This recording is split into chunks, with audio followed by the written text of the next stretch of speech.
Good evening and welcome to E-Prime. I'm Daedran. Another major dancehall collaboration in the works.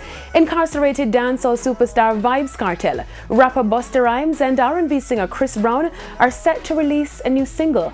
The track is titled I'm Coming Over and could be released before the end of this year. Members of the international market continue to endorse the dancehall artist.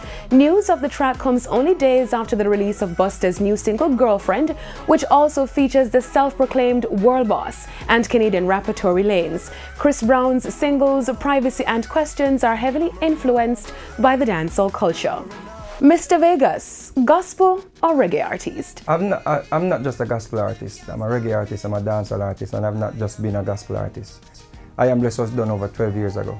When I'm doing gospel music, I have a different connection with, spiritual connection with God. But I don't 24/7 in the spiritual connection, the spirituality run up and down in spirit and everything.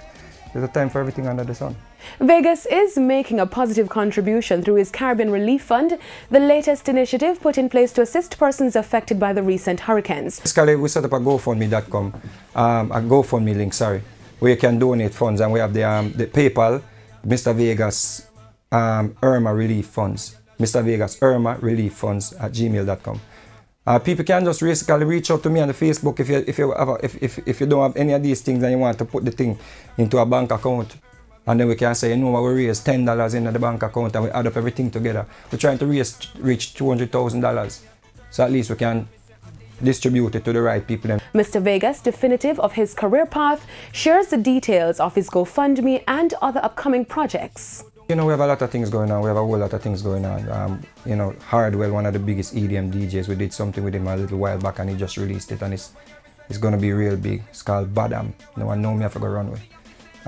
So Badam is going to be a very, very big song. You know, thank God for the blessing. We have greatest of all time, GOAT. You know, that's almost 1 million views on YouTube within a month. We have a juggling rhythm coming out, just recorded, Christopher Martin and Shensia combination on it. Myself, Self-Respect on it, Natel, some other artists, Nyanda from Brick and Lace, Deli Ranks, my brother. So, you know, so we have some little things that go on, man. Musically, we just in at the studio, putting out music, and of course we have the Irma song where everybody say right now, yeah, them like it. It's official, Kevin V of dancehall's favorite duo Voicemail is now a married man. The artist and his longtime girlfriend exchanged vows over the weekend. E-Prime extends congratulations to the happy couple. On the international scene, the 69th Emmy Awards took place recently at the Microsoft Theater in California. Former Press Secretary Sean Spicer made an appearance at the award show and raised a few eyebrows in the process. Among the evening's winners is Donald Glover, who took 2 Emmys to continue his amazing year with his Atlanta TV series. Glover took this year's award for Outstanding Lead Actor for his role in the hit FX series Atlanta, and also becomes the first African American to win an Emmy for the category of Outstanding Director in a comedy series. Now, Lena White also made history, winning for her role as a writer for the comedy series Master of None, the first African American woman to win an Emmy for writing in a comedy series. And that's it for this evening's edition of E-Prime. I'm Daedran. Thank you for watching.